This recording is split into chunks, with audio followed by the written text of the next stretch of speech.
This is Ken Pyle, and we're closing up the 2014 BroadbandVision conference, and we're here with David Isenberg of Atlantic Broadband. David, you just spoke on a real interesting way to integrate Netflix into the customer's experience on the TV. So why don't you tell us a little bit about that?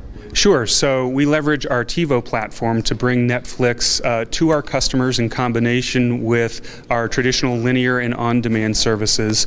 And one of our key areas of focus there has been to make Netflix really an integrated part of the service and customer experience.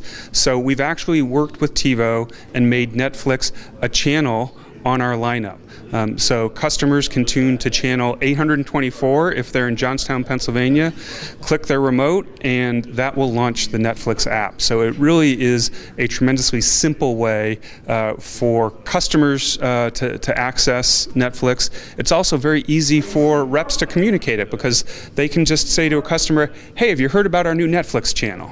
And that opens up a whole new conversation. From a billing perspective, how is that managed? We don't actually bill for the Netflix service. Customers pay us for TiVo. They bring their Netflix account and plug it into the TiVo service through a very simple on-screen page. And so I'd imagine, too, from a TV everywhere, if you will, or Netflix everywhere, that probably just kind of follows? It does. Customers can access Netflix on their TV.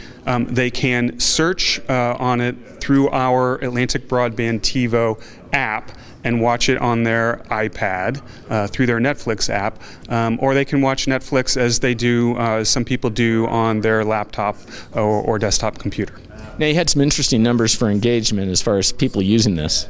Yes, so we've seen over the course of 4 months, about half of our TiVo population has activated the Netflix app.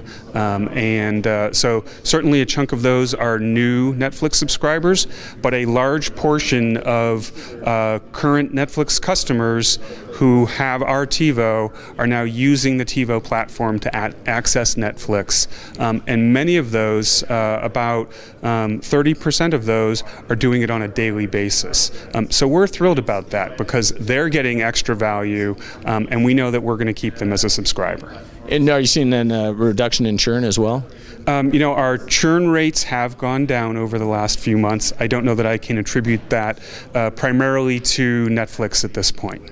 What about other apps? Do you see this as the start of something else as far as, integrating some of these internet apps on? We do. We very much see this as a start and not an end to what we think of as really the beginning of the broadband TV era. We're certainly talking to other providers and other potential partners, and we think there's a lot more that we can do with TiVo and these partners to innovate the customer experience.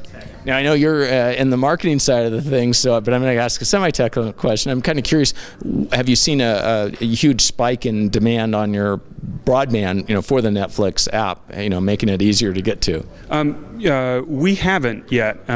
Part of that is that we are part of the Netflix Open Connect platform. So we have Netflix caching servers in our network, and that really offloads a lot of the traffic from our internet links. It kind of smooths out those peaks. It does. Well, David, I really appreciate your time today. My pleasure. Thanks. Thank you.